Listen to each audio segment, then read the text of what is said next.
Welcome back to our video with teacher Satya, guys. Now in this video I'm going to teach you guys on how to draw perpendicular lines using a ruler and a compass. Alright, come here, have a look at it.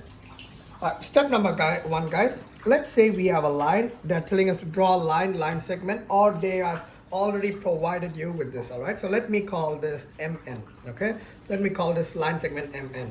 Now in this, guys, for us to draw a perpendicular line, let's say we are going to choose a point right here.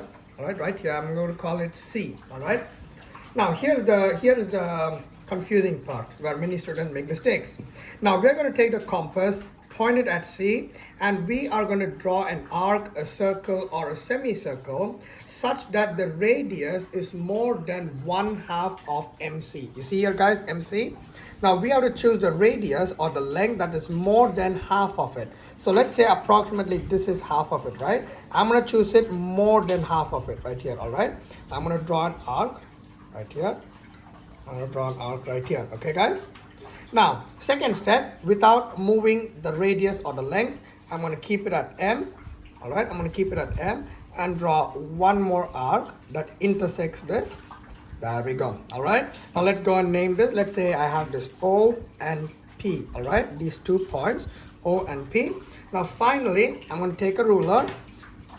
I'm going to draw a line or a line segment that intersects this, and voila, we have created perpendicular lines or line segments, guys. And that is how you would make perpendicular lines using a compass and a ruler.